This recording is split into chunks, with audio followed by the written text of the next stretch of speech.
அந்த மந்திரத்தை தொடங்கிட்டு நம்ம பன்மணி இது ஃபுல்லாக திருமந்திரம். திருமந்திரத்தை நம்ம தைரியமாக படிக்கிறதுக்கு இறைவன் ஒரு வரம் கொடுத்தாரு. அதுக்கெல்லாம் இறைவனுக்கு ரொம்ப நன்றி சொல்லணும். திருமந்திரம்னா நடுங்கிறாங்க எல்லாரும். நமக்கு அந்த பயமே நம்ம கூட்டத்துக்கு சுத்தமாக கிடையாது.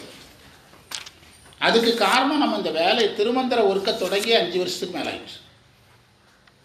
ராணி மேடங்கிறது வீடு காலி பண்ண போகும்போது அவங்க வீட்டில் 5ஆம் தந்திரம் நடத்திட்டு இருக்கிறோம். வருஷம் என்னாச்சு? அவங்க வீடு காலி பண்ணி போகும்போதே 5ஆம் தந்திரத்துக்கு வந்துட்டோம். ஆமாம், 1066 பொருள் எழுதுங்க, அன்னம்பாளிப்புக்கு போயிடலாம்.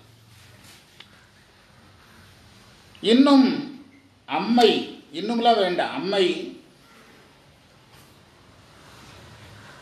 பல வைரங்கள் அணிந்த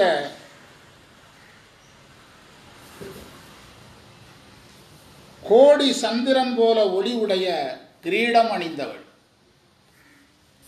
கிரீடம் அணிந்தவள்.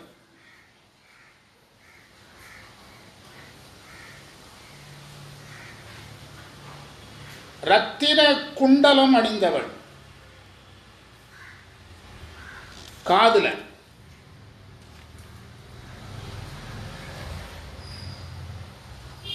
மான் போன்ற பார்வை உடையவள்.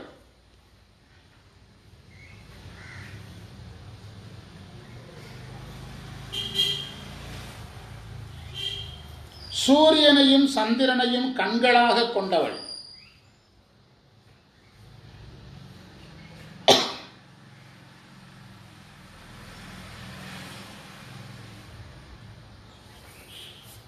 பொன்மணி, அதாவது பொன்னும் மணியும் கலந்தது போல நெருப்பு கண்களை உடையவள். பொன்னை நிறத்துக்கும் மணியை ஒளிக்கும் சொன்னார்னு எடுத்துக்கிடலாம். பொன்மணி போன்ற நெருப்பு கண்களை உடையவள்.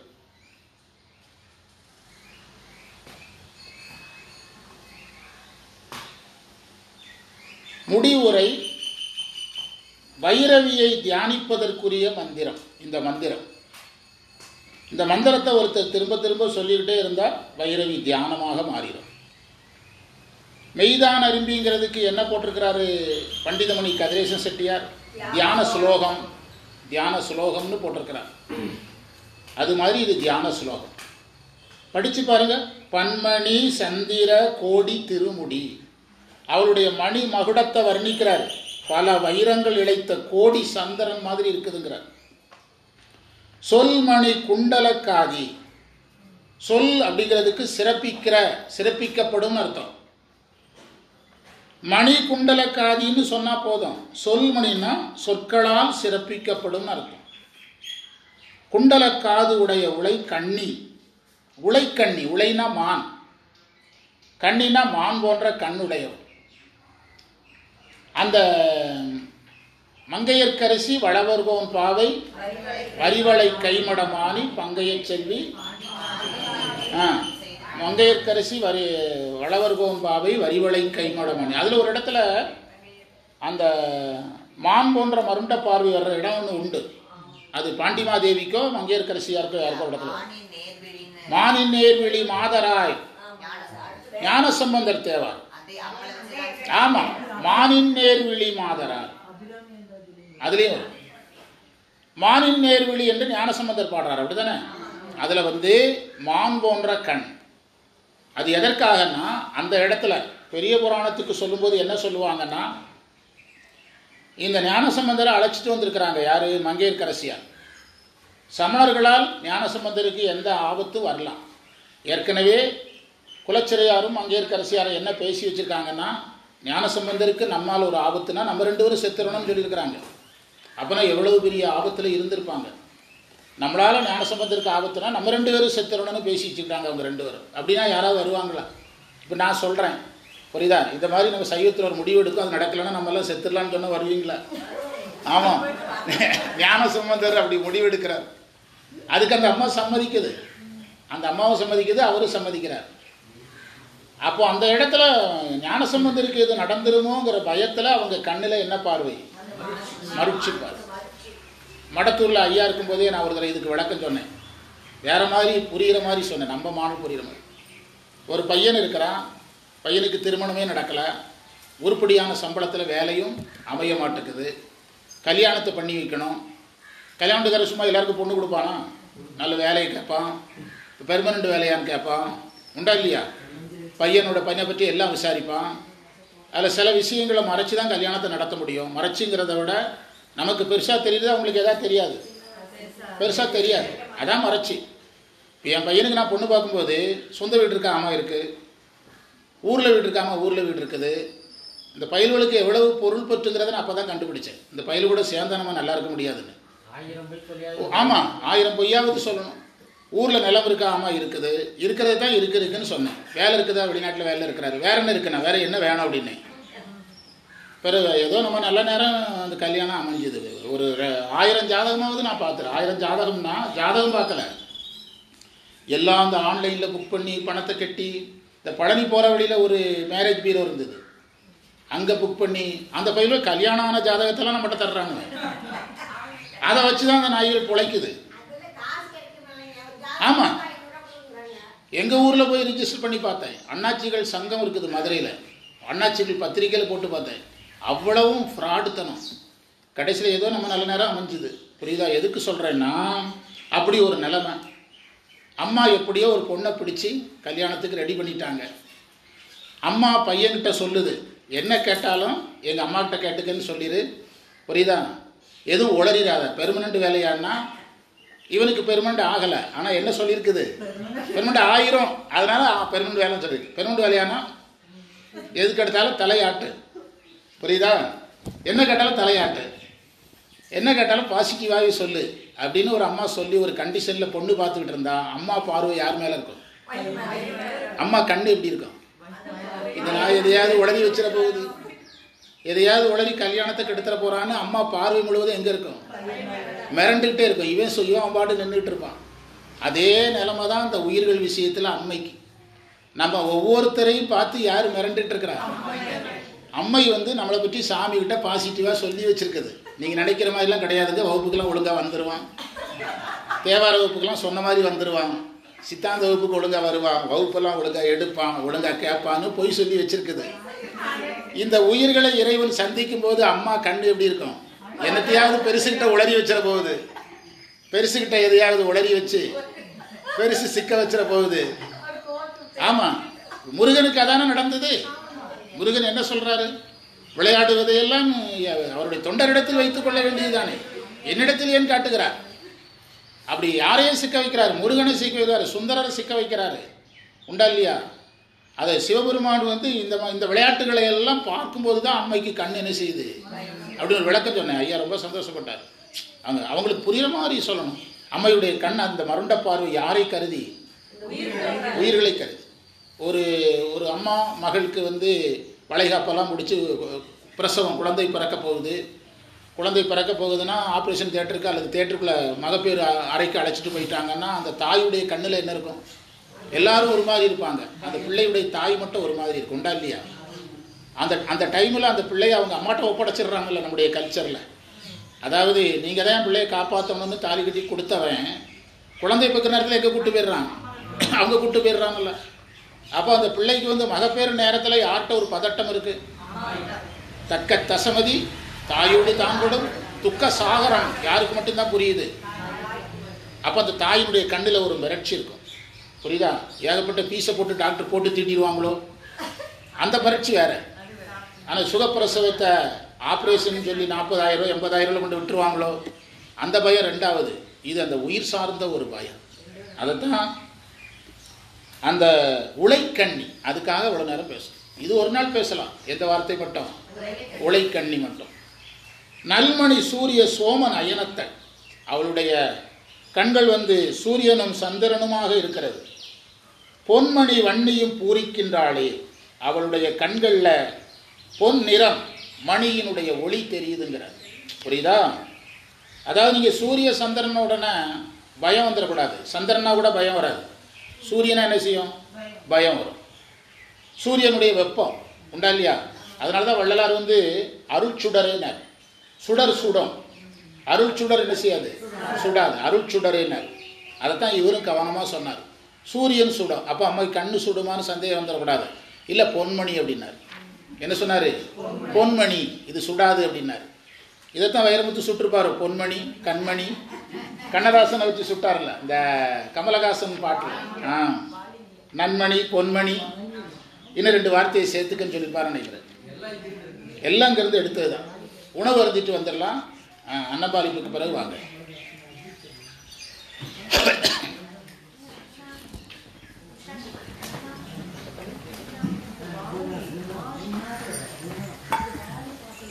படம் பேர் ஓடிக்கிறதுங்க ஐயா, படம் பேர் ஓடி. ஒரு கன்னிக்கு பாதுகாவல் 8 பேர். இந்த கன்னி யாருக்கு காவல்? மத்தியில் இருக்கிற அம்மை சக்திக்கு காவல்.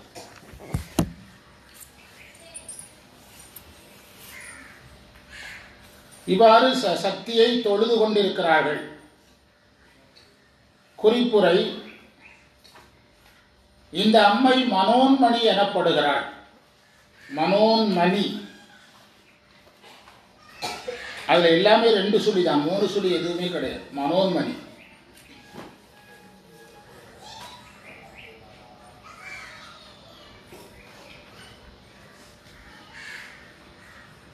நான்கு திசைகளிலும் திசைக்கு 2 இதழ், 4 திசைக்கு 8 இதழ்.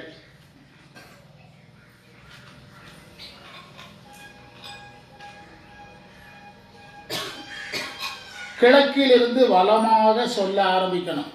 கிழக்கிலிருந்து வலது பக்கமா சொல்ல ஆரம்பிக்கணும். அந்த 8 தெய்வங்கள் யாருன்னு சொல்றதாங்க. வாமை, 1 வாமை, 1 வாமை, 2 சேட்டை. வாமை, சேட்டை, ரௌத்ரி. வீரமுடையவள்னு அர்த்தம். ரௌத்ரி. காளி.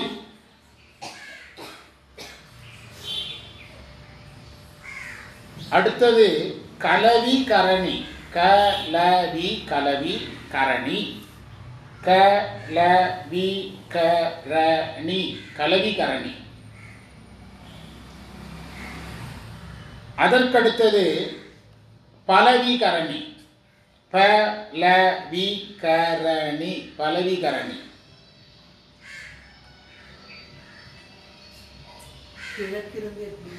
கிழக்கிருந்து சொல்ல ஆரம்பிக்கணும். இப்படி சொல்ல ஆரம்பிக்கணும். கலவிகரணி, பலவிகரணி. அதுக்கடுத்தது பல பிரம்ம பல இப்பிரம தனி. பல பிரம தனி 3 வார்த்தையா சொன்னா ஈஸியா இருக்கும். பல பிரம தனி, பல பிரமதனி. நிறைவாக சர்வபூத தமனி. சர்வபூத தமனி. வாமை, சேட்டை, ரௌத்ரி, காளி, கலவிகரணி, பலவிகரணி, பல பிரம தனி, சர்வபூத தமனி என 8 பேர். ஒரு நபருக்கு காவல் எத்தனை பேர்? 8 பேர். 64 பேர் காவல். இந்த மந்திரத்தில் பாரித்தல்னு ஒரு வார்த்தை இருக்கும். பாரித்தல்னா சூழ்ந்து கொள்ளுதல் அர்த்தம்.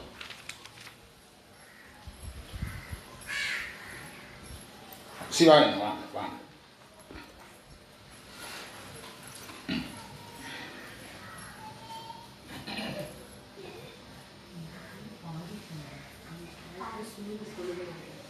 சரியா? மத்தியில் இருக்கக்கூடிய அம்மை சக்தி. இந்த 8 பேர் பரிவார சக்தி. 64 பேர் காவல்.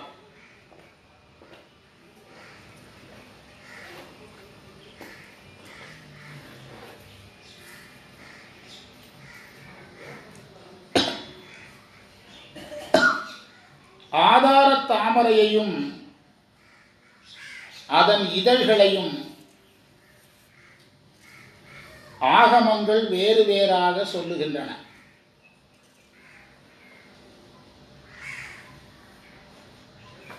இப்போ நீங்கள் திருமந்திரத்தில் ஸ்டாண்டர்டாக வந்து மூலாதாரத்துக்கு 4 இதழ், சுவாதிச்சானத்துக்கு 6 இதழ், மணிபூரகத்துக்கு 10 இதழ், அநாகதத்துக்கு 12 இதழ், 5ஆம் ஆதாரத்துக்கு 16 இதழ், 6ஆம் ஆதாரத்துக்கு 2 இதழ், இதற்கு 1000 இதழ். இது திருமந்திரத்தில் வேறு இடங்களில் ஸ்டாண்டர்டாக வருது. இப்போ சிவஞான போதத்தில் இப்போ ஒரு இடத்துல வந்து 4ஆம் ஆதாரத்துக்கு 12 இதழ் சொல்கிறாங்க, சிவஞான போதத்தில் 8 இதழ் தான் சொல்கிறாங்க. புரியுதா? இதுக்கு தீர்வு என்னன்னா, எத்தனை இதழ்னு பார்க்காம சித்தாந்தப்படி என்ன கணக்குன்னு பார்க்கணும். 8 இதழ்னா வித்யா தத்துவம் 7, அதுதான் கணக்கு. 8 இதழ்னா வித்யா தத்துவம் 7, சிவத்தத்துவத்தில் கடைசியில் என்ன இருக்குது? சிவத்தத்துவத்தில் கடையில் நாதம், விந்து, சாதாக்கியம், மகேஸ்வரம், சுத்த வித்தை. இந்த சுத்த வித்தை 1. 8 இதழ்ங்கிறது இதை குறிக்கணும். எழுதிடுங்க. 8 இதழ்னா இதுதான் கணக்கு. சுத்த வித்தையில் 7 தத்துவம்: காலம், நியதி, கலை, வித்தை, அராகம், புருடம், மாயை. நேற்று தான் படித்தோம். 7 வந்துட்டா அது கூட எதை சேர்த்துக்கிடணும்? சிவ தத்துவத்தில் கடைசி தத்துவத்தை சேர்த்துக்கிடணும். அதான் 8 இதழ்.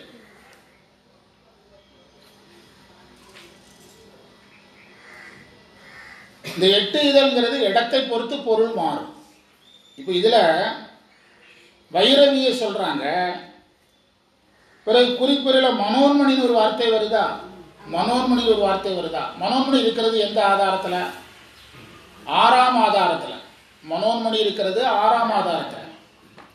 ஆக்சுவலாக இன்னொரு இடத்துல 6ஆம் ஆதாரத்துக்கு 6ஆம் ஆதாரத்துக்கு 2 இதழ்னு இருக்குது. அதனால இப்போ எதை போட்டு குழப்பக்கூடாது? இதழ்களை போட்டோ ஆதாரங்களை போட்டோ குழப்பக்கூடாது. 8 இதழ் எதை குறிக்க? அதோட நிறுத்தி. எதை குறிக்குது? வித்யா தத்துவம் 7, சிவ தத்துவத்தில் சுத்த வித்தையோட சேர்த்து 8. அந்த கணக்கோட நிறுத்திக்கணும். இடத்துக்கிடம் மாறும். சிவஞான போதத்தில் 9ஆம் நூற்பாவில் 8 இதழ் பேசுகிறாங்க. அது 4ஆம் ஆதாரத்தில் 8 இதழ்னு சொல்லுது. எது? சிவஞான போதம் 4ஆம் ஆதாரத்தில் 8 இதழ்னு சொல்லுது. அப்போ ஒரு விஷயம் புரிஞ்சிட்டு, இதழ்கள் எண்ணிக்கை மாறுது, ஆதார இடங்கள் மாறுது. சித்தாந்தப்படி பார்த்துட்டா இந்த குழப்பம் நமக்கு கிடையாது.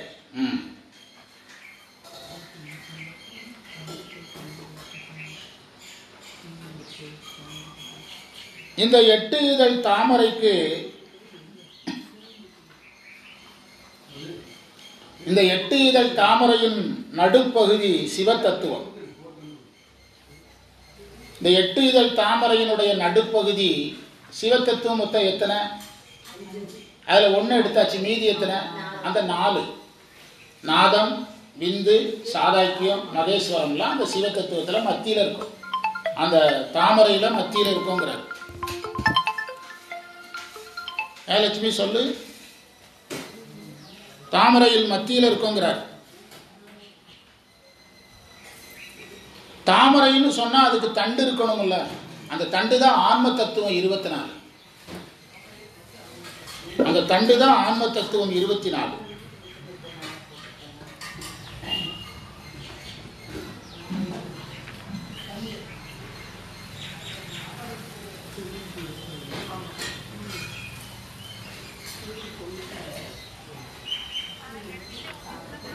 ஏன் சொல்லு. கண்ணா வீட்டுக்கு போனால் ஒரு பேப்பர் தருவாங்க, வாங்கிட்டு வா. உங்களுக்கு தேர்வு எண் கொடுத்துட்றோம். நேற்று டீச்சர் பேப்பர் கொடுத்தீங்களா, அந்த நம்பர் நானே எழுதிக்கிறேன். தேர்வு எண் இன்னைக்கு கொடுத்துருவோம். பரிசு எழுதுறீங்கல்ல, அதுக்கான தேர்வுக்கான நம்பர் இப்போ கொடுத்துருவாங்க. என்ன பாருங்க.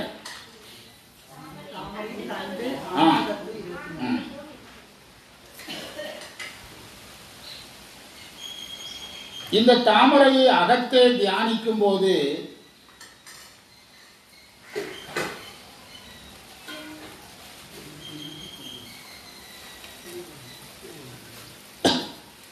மூன்றாம் ஆதாரம்னா என்னது? மணிபூரகம். மணிபூரகத்திலிருந்து தண்டு வருவதாக கற்பித்துக் கொள்ளணும். மணிபூரகத்திலிருந்து ஆன்ம தத்துவம் தண்டாக நிற்குது. தாமரை 7+1 நிற்குது. தாமரைக்கு மத்தியில் சிவத்தத்துவத்தில் மிச்சம் இருக்கிற 4 இருக்குது. இதை சொல்றதுல நிறைய மாற்றம் இருக்கு. எத்தனை வகையில் சொல்றாங்கன்னு சிவஞான முனிவர் ஒரு இடத்துல சொல்றாரு. இந்த மந்திரத்துக்கு என்ன சொல்றாங்களோ அதை நம்ம எடுத்துக்கணும், அவ்வளவுதான். இதுல மாற்றம் இருக்குங்கிறதையும் தெரிஞ்சு வச்சுக்கணும். இந்த தண்டு எங்கிருந்து தொடங்குது? 3ஆம் ஆதாரத்திலிருந்து தொடங்குது. மலர் எந்த இடத்துல இருக்கிறதா கற்பனை செய்யணும்? 4ஆம் ஆதாரத்துல மலர் இருக்குது. மனோன்மணிக்கு ஆக்சுவலா மனோன்மணிக்கு ஆதாரம் எதுதான்? 6 தான். இதெல்லாம் மாறுது பாருங்க. இதெல்லாம் கண்டுடக்கூடாது. அதில் என்ன இருக்கோ நம்ம அதை ஃபாலோ பண்ணிட வேண்டியது. என்னமோ நாளைக்கே இது செய்து வர்ற செவ்வாய்க்கிழமை ஜீவன்முக்தரா மாறி, புரியுதா, புதன்கிழமை மோட்சத்துக்கு கிளம்புற மாதிரி யோசிக்க கூடாது. இது எதுக்காக இப்படி பெரியவங்க சொல்லிகிட்டே இருக்காங்க? சொல்ல சொல்ல சொல்ல சொல்ல ஒரு கட்டத்தில் இந்த விதிகள் எல்லாமே அடிபட்டுரும். ஒரு கட்டத்தில் நமக்கு இறைவனை தவிர எல்லாமே என்ன செஞ்சிடும். இது நம்மளை அதை சிந்திக்க வைக்கிறதுக்காக, நம்முடைய மனசை கொண்டு நிறுத்துறதுக்காக மத்தியில் அம்மை இருக்குது, தண்டு இருக்குது, அது இருக்குது, சுற்றி 8 பேர் இருக்காங்க, அதுக்கு 8 பேர் காவல் இருக்காங்கன்னா கவல் மேலே எதுலேயே போகுது, அதில் போகிறதுக்காகத்தான். எப்படி குழந்தைகளுக்கு கற்பிக்கும் போது கவனம் அதில் போகிறதுக்காக சில ஒர்க்கை கொடுக்குறோம். அந்த ஒர்க்கை நம்ம வளர்ந்த உடனே என்ன செஞ்சிடறோம்? நிறுத்திடுறோம். அபாக்கஸ் வச்சு கணக்கு சொல்லிக் கொடுக்குறோம். எப்போவும் அபாக்கஸ் வச்சு சொல்லிக் கொடுக்குறோமா? அதே மாதிரி தான் யோகிக்கு இதெல்லாம் ஆரம்ப நிலைப்பாடு. ஒரு கட்டத்தில் யோகம் கை கூடிட்டுனா அவன் இதையெல்லாம் என்ன செஞ்சிடும்? கடந்து போயிடுவான். இதை 4ஆம் ஆதாரத்தில் தாமரை இருப்பதாக கற்பனை செய்ய வேண்டும். இங்கு மனோன்மணி பூசிக்கப்படுகிறாள். சில இடங்கள்ல 4ஆம் ஆதாரத்துக்கு ருத்திரை பூசிக்கப்படுகிறாள் இருக்கும். இது தவிர்க்கவே முடியாது. ஒவ்வொரு ஆகமும் ஒவ்வொரு மாதிரி சொல்லுது. அவன் பக்குவத்துக்கு தகுந்தபடி சொல்லுது. அதனால நம்ம இதை ஒன்றும் தவிர்க்க முடியாது. இது ஒரே மாதிரி தான் வரணும்னு என்ன செய்ய முடியாது, சொல்ல முடியாது. பழனி போகிறதுக்கு ஒரு ரோடு தான் சொல்ல முடியுமா? பழனிக்கு இங்கேருந்து போகிறவங்களுக்கு எது வசதி? மடத்துக்குள்ள ரோடு ஈஸி. தாராபுரத்துலேருந்து வர்றவங்களுக்கு தாராபுரம் ரோடு ஈஸி. அங்கே எங்கள் திண்டுக்கல்லேருந்து வர்றவங்களுக்கு அந்த ரோடு ஈஸி. நீங்கள் பழனிக்கு ஒரு ரோடு தான் இருக்கணும்னு நம்ம சொல்ல முடியாதுல்ல. அந்தந்த திசையிலிருந்து வர்றவங்களுக்கு அவங்கவுங்க வசதிக்கு ஏற்றபடி பல சாலைகள் இருப்பது போல இது அவனுடைய பக்குவத்துக்கு தகுந்தபடி என்ன செய்யும்? மாறும். அம்மை வழிபாட்டில் இப்படி வருது. சிவ வழிபாட்டில் இது அப்படியே மாறும். 4ஆம் ஆதாரத்தில் ருத்திரை தான் இருக்கும், யாரும் இருக்க மாட்டாங்க. மனோன்மணி இருக்காது 4ஆம் ஆதாரத்தில். சிவஞான போதப்படி பார்த்தால் மாறும்.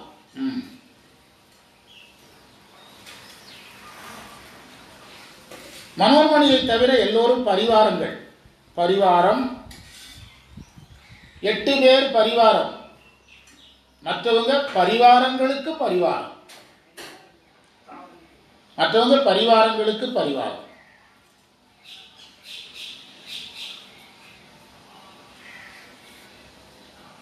சிவ வழிபாடு சக்தி வழிபாடு என்பதை இது காட்டுகிறது.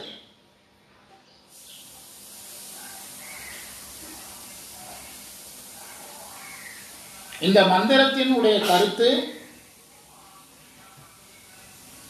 அம்மைக்கு கொடுக்கிற முக்கியத்துவத்தை யாருக்கு கொடுக்கக்கூடாது? பரிவாரங்களுக்கு கொடுக்கக்கூடாது. அம்மைக்கு கொடுக்கிற முக்கியத்துவத்தை யாருக்கு கொடுத்துடக்கூடாது? முக்கிய செய்தி அவ்வளவுதான். அம்மைக்கு கொடுக்கிற முக்கியத்துவத்தை பரிவார தெய்வங்களுக்கு கொடுத்துடக்கூடாது.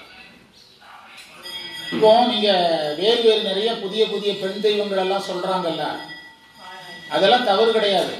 ஆனா அந்த சாமி விட்டா வேற சாமியே இல்லைம்பாங்க அவங்ககிட்ட கேட்டீங்கன்னா. அம்மைக்கு கொடுக்குற முக்கியத்துவத்தை பரிவார தெய்வங்களுக்கு என்ன செய்யக்கூடாது? கொடுத்து விடக்கூடாது.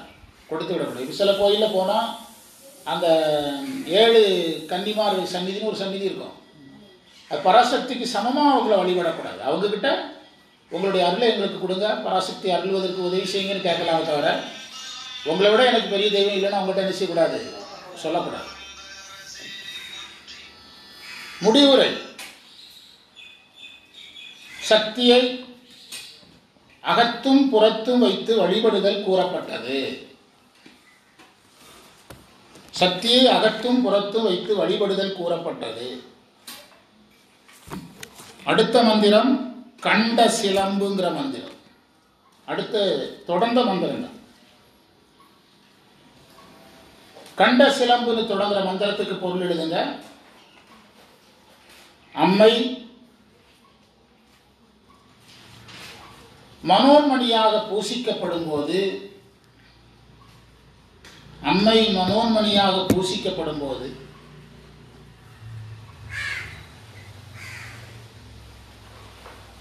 அவளுடைய மாறாத இளமையை காட்ட சிலம்பு வளையல் அணிந்திருப்பாள். சிலம்பும் வளையலும் மாறாத இளமையை காட்டுறதுக்கு. நம்ம அம்மாவே சின்ன வயசுல போட்ட நகையை இப்போ போட சொன்னா போடாது. இது எங்க பகுதிகளில் நெக்லஸ் ஒரு குறிப்பிட்ட வயசுல நிறுத்திடுவாங்க, போட்டா கேள்வி பண்ணுவாங்க. புரியுதா? இந்த பகுதியில் இப்போ எங்கள் ஊர் கலாச்சாரத்தை நான் சொல்கிறேன். லட்சுமி ஒரு நெக்லஸ் வச்சுருக்கு, அவங்க அப்பா செஞ்சு போட்டதை அடகு வைக்கிறதுக்கு மட்டும் யூஸ் பண்ண மறுபடியும் சும்மா தான் கிடக்கும். பேங்க்குக்கு போகிறதுனா முதல்ல நெக்லஸ், அதில் நிறைய கல் வச்சு அவன் வாங்கவே மாட்டான், அழுதுகிட்டே வாங்குவான். பேங்கில் ஒரு நகையாவது நல்ல நகை கொண்டு வரீங்களா சார்மா?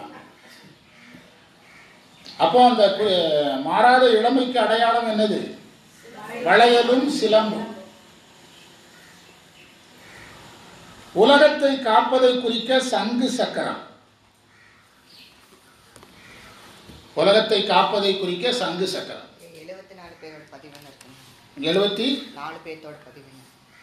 இந்த பேப்பர் சுழற்சியில் வரும். உங்க நம்பரை பார்த்து எழுதிடுங்க. எல்லாம் பெரியவங்க தான். இந்த டாக்டர் இருந்து அவங்கவுங்க பேர் வர்ற இடத்துல பார்த்து உங்க நம்பரை குறிச்சிடுங்க.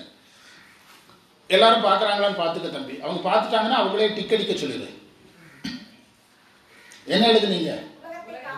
இந்த ஏழையா பிறந்தாலும் இளையவனா பிறக்கக்கூடாதும்பாங்க. எங்க தம்பி கடைசி தம்பி பேரு பாலசேகர். நாங்க 5 பேர். எல்லாரும் யாரதான் வேலை சொல்லுவோம்? அவனே தான் சொல்லுவான். அழுன்னு அழுதுகிட்டே செய்வான். இப்ப சென்னையில் இருக்கிறான். சென்னையில் போய் தொழிலதிபர் ஆகிட்டான். அந்த வுட் ஃபர்னிச்சர் மார்க்கெட்டில் தொழிலதிபராக மாறிட்டான். எம்காம் படிச்சிருக்கிறான். எம்காம் படிச்சுட்டு அந்த துறையில் போயிட்டான். இப்போ வந்துட்டு போனான். அவன் மகனுக்கு கல்யாணம். நான் சென்னைக்கு போவேன் அந்த மாதம் கடைசியில். எதுக்கு சொல்கிறேன்னா, இவன் சின்ன பையனை இப்படி தான் வேலை சொல்லிகிட்டே இருப்பாங்க. ஏழையாக பிறந்தாலும் இளையவனாக பிறக்கக்கூடாதும்பாங்க. நாங்கள் ஸ்கூலில் வேலை பார்க்கும்போது எங்ககிட்ட ஒரு பையன் 8ஆம் வகுப்பில், ஒரு பையனோ பொண்ணோ 8ஆம் வகுப்பில் 9ஆம் வகுப்பில் லீடராக இருந்துட்டாங்கன்னா அவங்க எங்கே போனாலும் உயர்ந்த நிலைக்கு போயிடுவாங்க. அது அந்த டேட்டா எங்ககிட்ட ஸ்ட்ராங்காக இருக்கு. அந்த ஆளுமை திறன் வர ஆரம்பிக்கும். ஆமாம், அந்த மாதிரி இருந்தவர் தான். அதே மாதிரி எங்ககிட்ட 8ஆம் வகுப்பில் லீடராக இருந்த ஒரு பிள்ளை கேரளாவில் பெரிய சாஃப்ட்வேர் இன்ஜினியராக இருக்குது. அந்த இந்த மாதிரி பொறுப்புக்கு வர வர அந்த ஃபீல்டு பழக ஆரம்பிக்கும். அவங்களுக்கு இந்த ஆளுமை திறன் என்ன செய்யும்? அதிகமாகும். ஆமாம், பெரிய பதவிக்கு வந்துடுவாங்க. பெரிய பதவிக்கு வந்துடுவாங்க. இப்போ நம்ம சண்முகவேல் சார் என்னங்கிறீங்க, காலேஜில் மாணவர் தலைவராக இருந்தவர் தான் நம்முடைய சாமராயப்பட்டி சண்முகவேல் சார். ஆமாம், மினிஸ்டர் வரைக்கும் வந்தார். அதனால் இந்த இதெல்லாம் ஒரு வாய்ப்பாக நம்ம என்ன செய்யணும், எடுத்து பழகிக்கணும். ஈரோட்டில் அதை சொல்ல வந்தேன். ஈரோட்டில் பெரிய பெரிய ஆட்கள் 20 வருஷமாக சித்தாந்தம் படிக்கிறவங்கலாம் வகுப்பில் இருப்பாங்க. அட்டண்டன்ஸ் எடுக்கிறது ஒரு 8-9 வயசு பையன் தான் அட்டண்டன்ஸ் எடுப்பாங்க. 8-9 வயசு பையன் தான் வேலையை எந்த வயசுலேயே பழக்குவாங்க. 8 வயசுலேயே பழக்கி விட்டுருவாங்க. அவன் தானே எல்லாமே சொல்கிறான். ஆமாம், சங்கு சக்கரத்தை வைத்திருக்கிறாள், காப்பதன் அடையாளம். 8 திசையிலும் அவள் இருக்கிறாள் என்பதற்கு 8 இதழ்.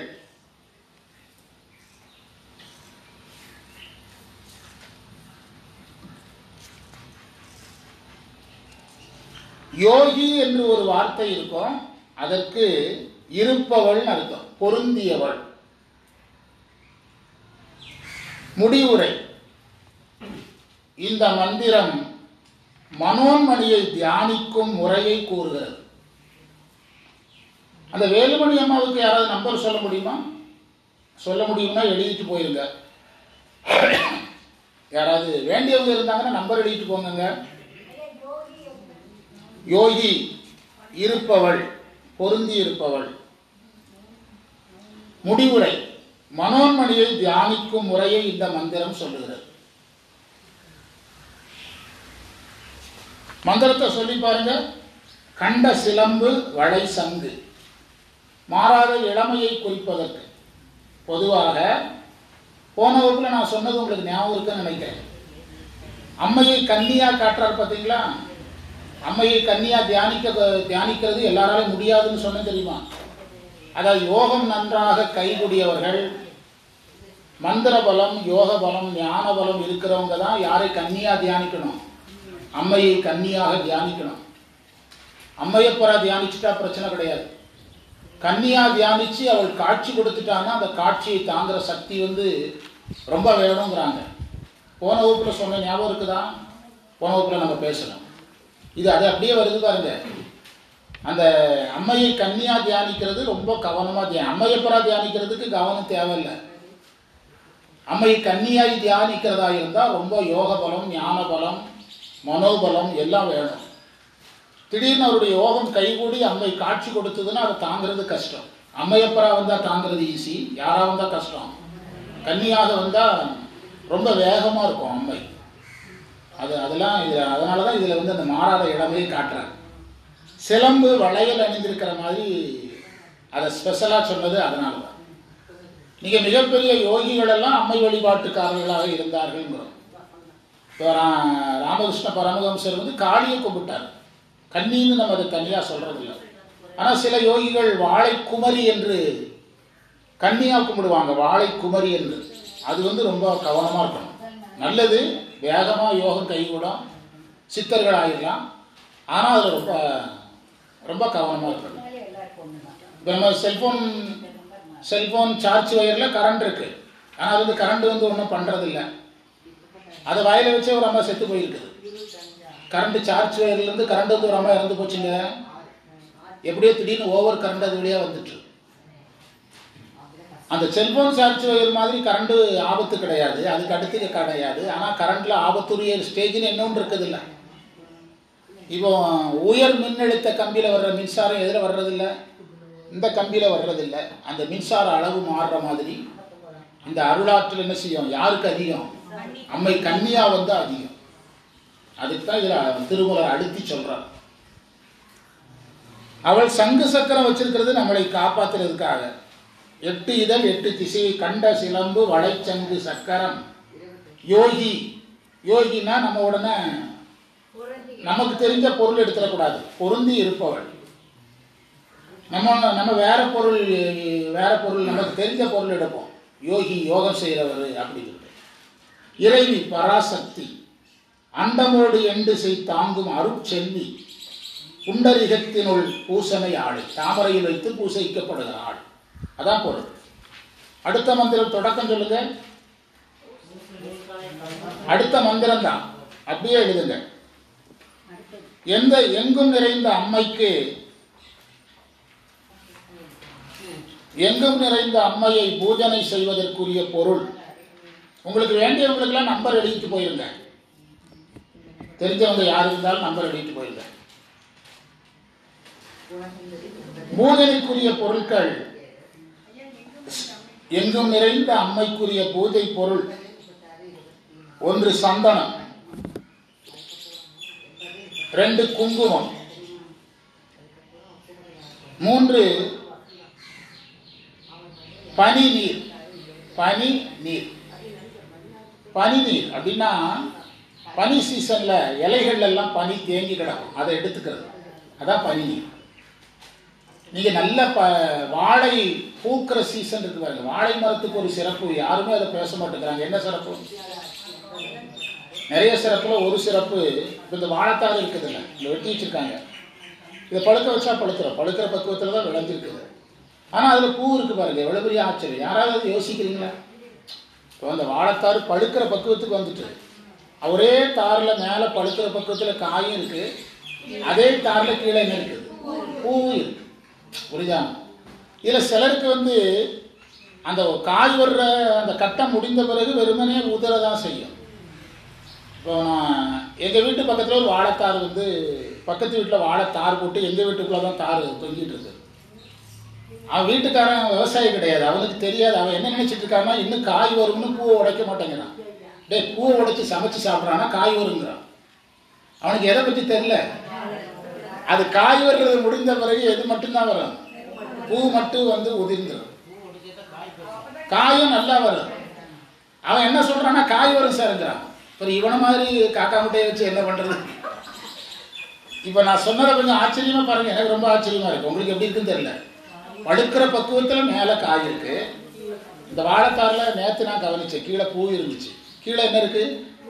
வாழைப்பூக்கு ஆயுள் அதிகம். ரொம்ப சிம்பிளாக சொன்னான். நான் பேசுனதெல்லாம் சிம்பிளாக சொன்னான். ஆமாம். நான் சொல்ல வந்த செய்தியினுடைய சுருக்கம் என்னன்னா, வாழைப்பூவுக்கு ஆயுள் அதிகம். நீங்கள் ரோஜா 2 நாள் ஒரு நாளையில் உதிர்ந்துருது. ஆனால் வாழைப்பூ எத்தனை மாதம் இருக்குது? ஒரு 3 மாதம் வரைக்கும் இப்போ அது இதழ் கடத்திக்கிட்டே இருக்குதுங்களே. நான் சொல்ல வந்த இன்னொரு செய்தி சொல்லிடுறேன். நல்ல பனி சீசன். நான் வாழ்க்கையில் அனுபவிச்சதை சொல்கிறேன். 3000 4000 வாழை ஒரே இடத்துல இருக்கும். எங்கள் அப்பா விவசாயம் பண்ணுவார், தனியாக பண்ணுவார், பார்ட்னராக பண்ணுவார். நல்ல பனி சீசனில் உச்சக்கட்டத்தில் வாழை தார் போட்டு பூக்கும். வாழைப்பூ மட்டுமே ஒரு 700-800 பூ அந்த தோட்டத்துக்குள்ளே இருக்கும். அதில் தேன் எடுத்து சாப்பிடுவோம். கட்டி கட்டியாக ஒரு தேன், அந்த கிண்ணம் மாதிரி இருக்கும். அந்த கிண்ணத்தை எடுத்தோம்னா தேன் இருக்கும். வயிறே நிறைஞ்சிடும். எதை சாப்பிட்டு? வாழைத்தேன் சாப்பிட்டு வயிறு நிறைஞ்சிடும். அந்த பனி கலந்து அந்த தேன் மணத்தோடு சாப்பிட்டோம்னா அதில் சின்ன வயசில் நல்ல ஞாபகம் வருது எனக்கு. ஆமாம், அதில் ஒயிட்டாக ஒரு கிண்ணம் இருக்கும். அது வழியாக எடுத்துடலாம். அதில் வந்து பனிக்கு வந்து உறைஞ்சிடும். கட்டி கட்டியாக கிடக்கும். இல்லை அது பாடத்துக்கு வருவாங்க. அதெல்லாம் பழைய நினைவுகள். பனி நீர். நீங்கள் பனி சீசனில் பார்த்தீங்கன்னா அந்த பனி வந்து இதழ்களில் போய் விழுந்து தேங்கி கிடக்கும். அதை எடுப்பாங்க. அது சுத்தத்துக்காக அப்படி எடுக்கிறது. மழை நீரை விட சுத்தம் எது? பனி நீர். இப்போ நம்ம ஊர் இந்த கொண்டக்கடலை எதில் வேகுது விளையுது? பூலாங்கடல் பக்கத்தில் இந்த கடலை எதுலங்க விளையுது? அதுக்கும் முடிக்கிறீங்க. நான் பாடம் நடத்துன மாதிரி தான். உடுமலையிலிருந்து பொள்ளாச்சிக்கு இடையில அந்த கடலை பயிரிடுறாங்களா, அதுக்குள்ள பனி சீசன் பயிர். பனி தான் அதுக்கு ஆகாரம். பனிக்கடல்னே பேரு. மழை அதுக்கு வேண்டியது இல்லை, பாசனம் கிடையாது. எதை மட்டும்தான் சாப்பிடும். அதனால தான் அந்த சுண்டக்கடலைக்கு அவ்வளோ பவர். சுண்டக்கடலைக்கு அவ்வளோ சத்து வர்றதுக்கு அதான் காரணம். ஆமாம். அடிப்பாங்களா? புழு. அதில் புழு வந்தால் தான் உணவு. இயற்கை வைத்தியர்கள் என்ன சொல்கிறாங்க? ஒரு பழத்தில் புழு வந்தால் தான் ஒரிஜினல் உணவு. புழு அது வரலன்னா அதில் வந்து மருந்து இருந்தால் வராது. சார், ஒரு குடம் தண்ணி குடிக்கிறீங்க, 1 வாரத்துக்கு மேலே வச்சா புழு வருது. நல்ல தண்ணின்னு அர்த்தம். நீங்கள் பிஸ்லரி வாட்டர் 1 லிட்டர் வாங்க, 3.5 வருஷம் ஆனாலும் அப்படியே இருக்கும். அதில் ஏன் புழு வரல? புழு அங்கே வாழ முடியாது. உள்ள என்ன இருக்குது? கெமிக்கல் இருக்குது. ஆமாம், அப்படியே புழு பாமானாலும் செத்துரும். ஆமாம், செத்துரும். வாங்க, பனிநீர், நறுமண பொருட்கள், மலர்கள், 5 வகை வாத்தியங்கள். பஞ்சவாத்தியம். அம்மைக்கு பூஜை பண்றதுக்குங்க. காலையில் பேசுனீங்கல்ல, டாக்டர் சொன்னீங்களா சொல்ல வெளியில் சொல்லாத மந்திரம்னு, அது இதில் வருது பாருங்க. ஒலிக்காத மணி போல வாய்க்குள் சொல்லும் மந்திரம், அஜபா மந்திரம். அதுக்கு நான் விளக்கம் சொல்லும்போது அஜபா மந்திரம் சொன்னேன். ஓங்காரம் எங்கு உணரப்படணும்? உள்ள உணரப்படணும். அது இதில் வருது, இந்த மந்திரத்தில் இருக்குது. ஒலிக்காத மணி போல வாய்க்குள் சொல்லும் மந்திரம். நீங்க நம்ம சின்ன வயசுல வந்து ஒரு செய்யுளை மனப்பாடம் பண்ணோம்னா ரொம்ப கத்தி கத்தி மனப்பாடம் பண்ணுவோம், அப்படிதானே? ஆனா ஒரு கட்டத்துல நம்ம வந்து மனப்பாடம் எதுக்குள்ளே நடக்குது, மனப்பயிற்சியில நடக்குதுல்ல, அது மாதிரி இந்த மந்திர ஜபமும் அப்படிதான். அதனாலதான் ஒரு கட்டத்துல நீங்க வந்து கத்துறது குறையணும். திருமுறையா இருக்கட்டும், எதுவா இருந்தாலும் கத்துறது செய்யணும், குறையணும். எங்க டிபார்ட்மெண்ட்ல என்னதான் எல்லாருக்கும் மாடலா சொல்லுவாங்க, ஐயா பாரு எவ்வளவு மெதுவா பேசி, எதுக்கு இப்படி கத்திட்டு கிடக்குறான் பாரு எல்லாரும். எங்க ஆட்கள் எல்லாம் கத்துவாங்க, நான் கத்தவே மாட்டேன். ஐயா அப்படி மெதுவா பேசுறாரு, எத்தனை மணி ஆனாலும் சோர்வு இல்லாம பேசலாம், எதுக்கு இப்படி மைக்க பிடிச்சு கத்துறீங்க அப்படின்னு கேட்பாங்க. ஆனால் பட் பாடுறதா இருந்தாலும் சரி, பேசுறதா இருந்தாலும் என்ன குறையணும்? சத்தம் குறையணும். நம்மள முற்றோதல்னாலும் கத்த ஆரம்பிச்சிடுறோம், தேவாரம் பாடுங்கனாலும் தேவாரம் பாடுங்கனாலும் கத்த ஆரம்பிச்சிடலாம். தனியாக பாடும்போது கச்சேரி, இப்போ நம்ம வந்து கச்சேரியில் வந்து மிருதங்கம் வயலின் எல்லாம் வச்சு தானே பாடுறோம். அவங்க அப்படி வச்சு பாடினாங்களா? அந்த கேள்வி யாராவது கேட்குறீங்களா? கேட்டால் இன்னைக்கு கெட்டவங்க. திருநாவுக்கரசருக்கு யார் வாத்தியம் வாசித்தாங்க? ஞானசம்பந்தருக்கு ஒரே ஒரு வாத்தியம். என்னது? வேற எந்த வாத்தியமும் கிடையாது. இப்போ நீங்கள் வாத்தியத்தை கூட்ட கூட்ட என்ன அர்த்தம்னா நீங்கள் பாட முடியாது. நீங்கள் பாட முடியாதுங்கிறத சமாளிக்கிறது தான் யாரு? வாத்தியம். தனி ஆவர்த்தம்னு அவன்கிட்ட கொடுத்துட்டு அது பிறகு நீங்கள் வந்து நீங்கள் உட்காந்துட்டு அப்படி தட்டிக்கிட்டே இருந்தீங்கன்னா முடிஞ்சது 1/2 மணி நேரம். இதான தேவார கச்சேரியா இருக்குது இன்னைக்கு. அப்படின்னா முடிஞ்சது.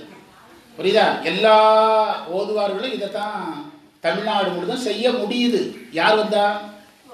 தப்பு சொல்லலை. நான் இப்போ போட்டது ரூபக தாளம். 8 வகையான தட்டுக்கள் தட்டுறது.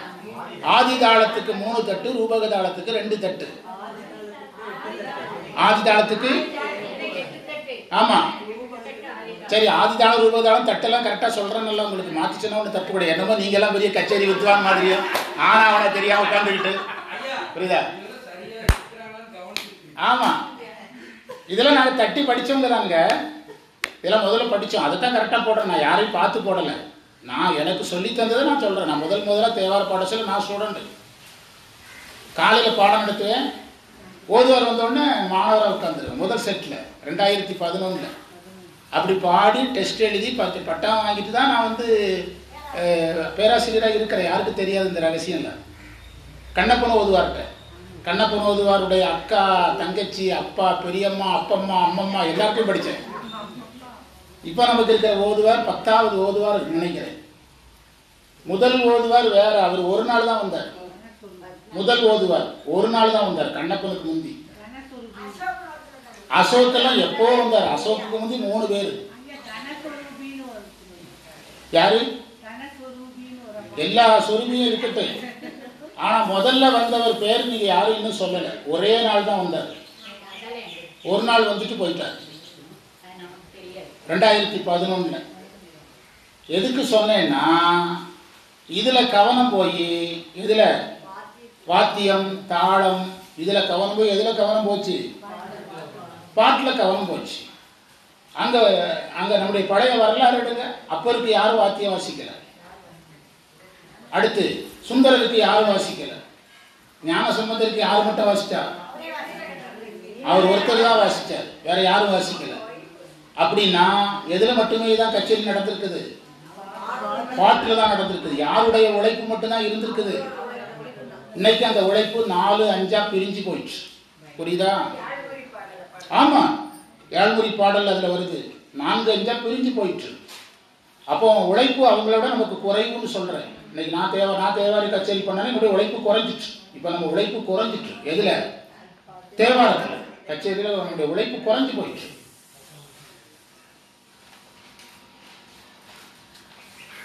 அதாவது நீங்க ரூபக தாளம் ஆதி தாளம்னா இப்போ வந்து இப்படி கட்டினாங்கன்னா என்ன தாளம்? இதான் ஆதி தாளம். இது வந்து ரூபக தாளம். அவ்வளவுதான். மெயினா இதுல தான் வரும். நீங்க இதுக்கு வந்து இப்படி கட்டினாலும் இப்படி கட்டினாலும் கணக்கு இதுதான். முற்றோதல்ல நீங்க உங்களை மாதிரி தேவாரத்துக்கு தாளம் போடுற மாதிரி போட மாட்டாங்க. திருவாசகத்துக்கு தாளம் போடுவாங்க. இது ஆதிதாளம். நீங்க சொல்ற மாதிரி இப்படிலாம் இப்படி போட மாட்டாங்க. இது வந்து பன்னிசை தாளம். முற்றோதல்ல சிம்பிள் பண்ணுவாங்க, அப்படி போடுவாங்க. ரூபக தாளம்னா கரெக்டா? நான் கச்சேரிக்கு ரெடி ஆகிட்டு இருக்குன்னு மறந்துடாதீங்க. ஒழுங்கா நீங்க பாடுறீங்களான்னு பார்ப்பீங்களா? நான் பாடிடுவேன். ஆமா, பாடத்துக்கு வாங்க. ஒரு காலத்துல நாங்க தாளம் வச்சு எங்க வீட்டுல தாளம் இப்போ இருக்குதுங்க. முற்றோதல்ல வந்து தாளம் வச்சு பாடிட்டு இருந்தோம். இப்போ எங்க வீட்டுல தாளம் இருக்குது. நான் வந்து பயன்படுத்துறது இல்லை. என்ன எழுதுனீங்க? பஞ்சவாத்தியங்கள், ஒலிக்காத மணி போல் வாய்க்குள் சொல்லும் மந்திரங்கள். படிக மந்திரத்தை. பூசனை, கந்தம், வாசனை பொருள். புனை மலர் அம்மைக்குரிய மலர்கள், மாகோடி யோசனை அந்த மந்திரம் தானே வேறையா? அந்த வார்த்தையெல்லாம் இதுல வரல. அதுக்கான விளக்கங்கள் எல்லாம் எங்கும் நிறைந்தவளாகி சக்திக்குரிய பூசை பொருள் சந்தனம், குங்குமம், பனிலி முதலிய நறுமணப் பொருட்கள், சூடத்தக்க பிற மலர்கள், ஐவகை வாத்தியங்கள், ஒலிக்காத மணி போல் சொல்லப்படும் மந்திரங்கள். இப்ப மந்திரத்தை படிச்சோம்னா பூசனை கந்தம், புனைமலர், மாகோடி, யோசனை, பஞ்சத்து ஒலி,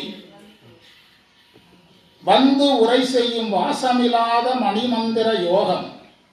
என்னமோ இடிக்குத. புஸ்தகத்தில் பொருள் படிங்க, புஸ்தகத்துக்கு இருக்கிற பொருளை எடுங்க. இந்த ஒரு மந்திரத்துக்கு நாம திரும்ப பொருள் பார்க்கணும்.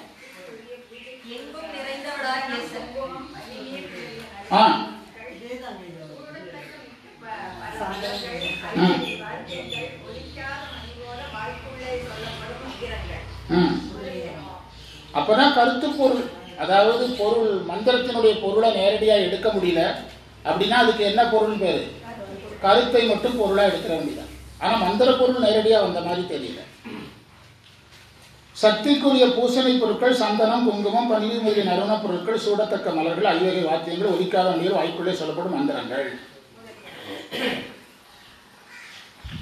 தேசம் திகழும்னா எங்கும் நிறைந்தவள் அர்த்தம். தேசம் திகழ்ந்தவள்னா எங்கும் நிறைந்தவள் அர்த்தம்.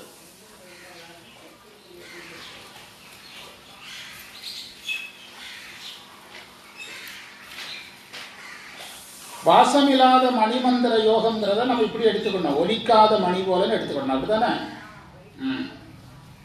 பஞ்சத்தொலி அதிலே வருது, பூசணி வருது, கந்த வருது, புனை வருது, மாகோடிங்கிறது எதனால வருதுன்னு தெரியும். இந்த மாகோடிங்கிற வார்த்தை ஒன்றில் தான் சந்தேகம் இருக்குது. அது நம்மகிட்ட 2-3 உரைகள் இருக்கு, அதை வச்சு கொஞ்சம் பார்க்கலாம். ஞாபகப்படுத்துங்க. இல்லை அது கரெக்டாக இருந்தால் பிரச்சனை இல்லை, வேறு ஏதாவது செய்தி இருக்கான்னு கண்டுபிடிக்கலாம். அடுத்தது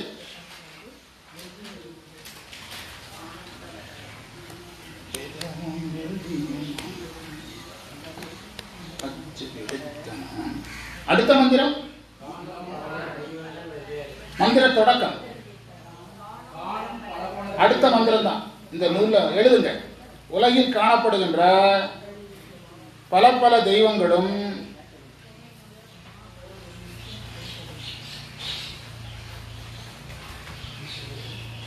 உலகில் காணப்படுகின்ற பல பல தெய்வங்களும்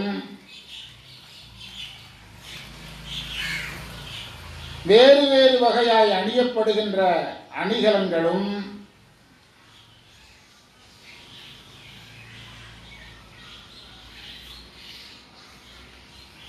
ஒரு பொன்னிலிருந்து தோன்றுவது போல. உலகத்தில் நிறைய தெய்வம் இருக்கிறது எது மாதிரின்னா ஒரே தங்கத்திலிருந்து பல நகை வர்ற மாதிரின்னு சொல்றாரு. இதான் விஷயம், கான்செப்ட் இவ்வளவுதான். உலகத்தில் நிறைய தெய்வம் இருக்கிறத எப்படி புரிஞ்சுக்கிடணும்? ஒரு தங்கத்திலிருந்து பல நகை வர்ற மாதிரி என்று புரிந்து கொள்ள வேண்டும்.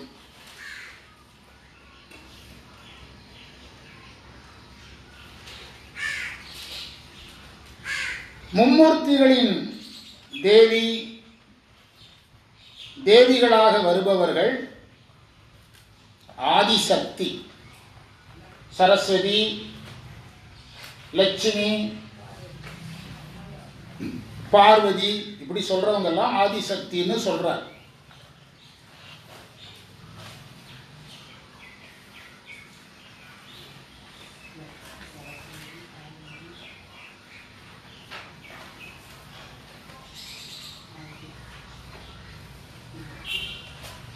அது குறிப்பு நிறைய இருக்குது, ஆனால் நேரடியாக நமக்கு பயன்படுற குறிப்பு ஒண்ணுமே இல்லை.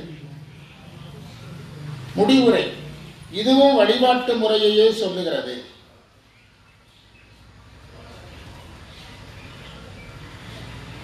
எல்லாருக்கும் நம்பர் கொடுத்தாச்சாக்கண்ணா, நீ எழுதியா? யாருக்கு வேணாலும் நம்பர் எழுதிட்டு போங்க.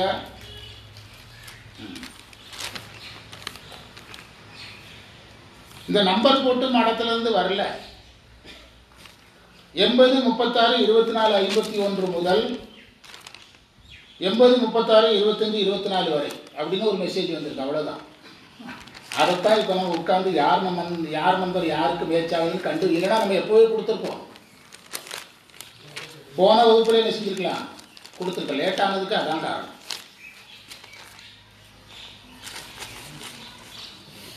ஏன்னா எத்தனை மந்திரம் இருக்குது அதில் திருமந்திரம்? அந்த ஒன்றை செய்தோம்னா நம்ம வந்து திருமந்திரத்தை வந்து இந்த 2வது வால்யூமா நிறைவு பண்ணிடலாம். அடுத்த மந்திரம் எப்படி தொடங்குது? இதோட நிறைவா? மந்திரத்தை படிக்க.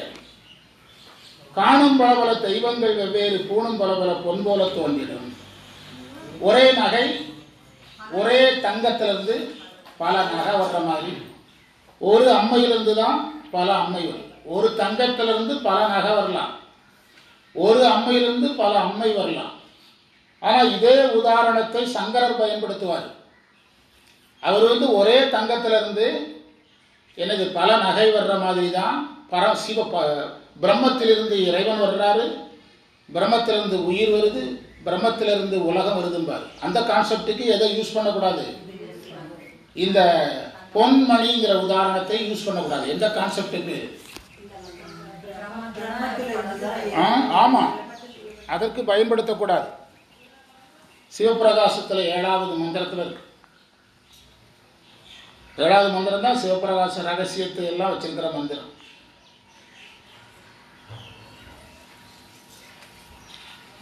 படிக்கிறேன் பாருங்க. புறச்சமயத்தவருக்கு இருளாய், அகச்சமயத்திற்கு ஒளியாய், புகழ் அளவைக்கு அளவாகி, பொன்பணி போல். பொன்பணி போல், பணினா நகை. பொன்பணி போல் அபேத பிறப்பிலராய். அபேத கொள்கைவாதி யாரு? சங்கரர். சங்கரர் இந்த உதாரணத்தை பயன்படுத்துவார். எந்த உதாரணத்தை? பொன்னும் நகையும் போல் அந்த உதாரணத்தை சங்கரர் பயன்படுத்துவார். அவர் பயன்படுத்துகிற நோக்கம் வேற, திருமூலர் பயன்படுத்துகிற நோக்கம் வேற. அவர் பயன்படுத்துகிற நோக்கம், அதாவது பிரம்மங்கிறது தங்கம் மாதிரி, பிரம்மம் ஒரு தங்கம் மாதிரி, தங்கத்தில் நிறைய நகை வர்ற மாதிரி. பிரம்மத்திலிருந்து, பிரம்மம் கடவுளாக இருக்கிறாரு, அவர்கிட்ட இருந்து தான் உயிர் வருது, அவர்கிட்ட இருந்து தான் உலகம் வருதும்பார். யாரு? சங்கர்.